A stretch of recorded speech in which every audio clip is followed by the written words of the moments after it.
speaking about other issues, can you give us an update on the straw vendors who are being held in New York? And we understand that Deputy Prime Minister is there, just open to it.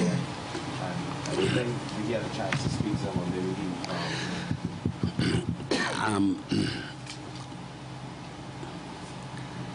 I want to say this, let me say it this way. The Bahamas has a consulate in New York. One of the reasons why you have a consulate in New York is to be able to look after the interests of your nationals if they get into any problems. We have a senior person there who is an undersecretary in the government. He's the Consul General. He has been in regular and continuing contact with all of the persons who have been charged in America. He has reported to the Bahamas on that. I get a daily report, what's transpiring. I gave instructions yesterday, based upon the report that we got, that we would send a formal notice to the American government through its embassy as to the treatment that some of our citizens alleged has been meted out to them by law enforcement officials in America. And I expect that that would have been delivered to the American embassy this morning, and we will get an answer in due course, and we will at some point in time make public what our complaints are. And so the question of the Deputy Prime Minister and anybody else visiting them is not a relevant question. We have officials whose job it is. That's what they do. Whether it's in Miami, whether it's in Atlanta, they go to prison, they see our people. Persons who are charged in court, they're there with them. They make sure that their rights are protected under the Vienna Convention. With respect to persons. We do exactly what the Americans do in the Bahamas when their nationals are charged. But we are not people who've got a showboat. We just do our job. We don't get up and say that I'm going to fly to New York, I'm going to do this, etc. We just do our job for which we elected. And so the Prime Minister of the Bahamas reads every day what the Consul General reports transpired today with my nationals. Every day. Speaking of that showboating, I think the opposition MP for Foxhill and Fort Charlotte said that they're flying to New York to try and provide counsel. I'm just asking you, is that helping or hurting the situation? The government of the Bahamas, we are doing what we are supposed to do for the vendors.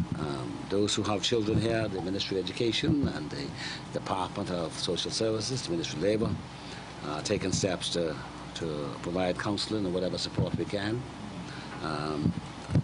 Those who are incarcerated in America, we are liaising with their lawyers and with them, and when we find that their rights have not been respected, we shall take the appropriate steps to make known the Bahamas' condemnation for such action, and we have no doubt that the American government will, as all democracies do, ensure that persons who are incarcerated and who are held pending trial are treated in a dignified fashion.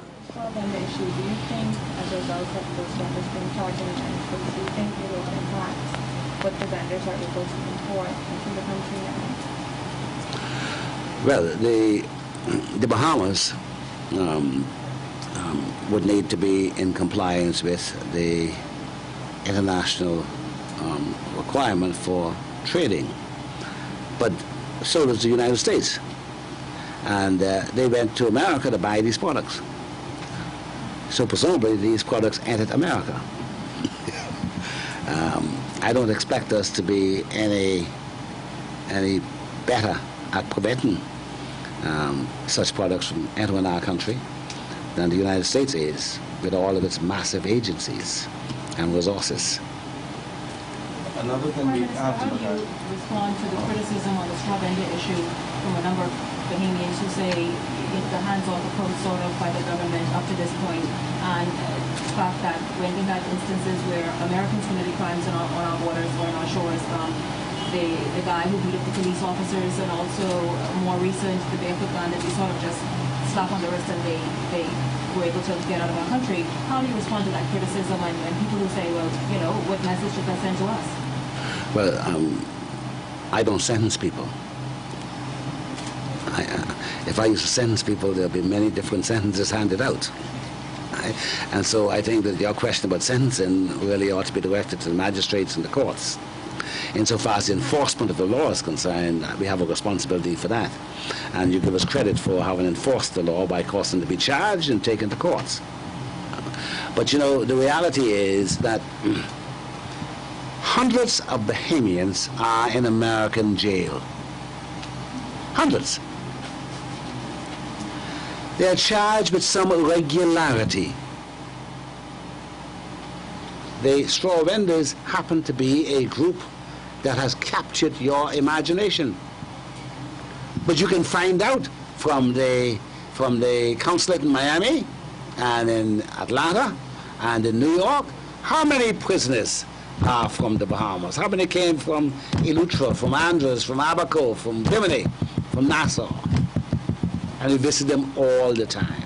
And they're charged with all sorts of offenses. From murder, to armed robbery, to smuggling, shoplifting, name it. And we do exactly as the Americans do. And some of them, sometimes, are simply deported. Their visas are cancelled. And sometimes they go to jail. So the fact that you say that in a particular instance, this particular thing happened, and the person was allowed to go, the Barefoot Bandit, nobody has ever produced a shred of evidence to be able to take to any court as to how he could have been charged with any offense. Nobody. Other than the fact he was here illegally. He didn't land in the Bahamas legally. Not a single bit of evidence. But yet we say, oh, you let him go. Yeah.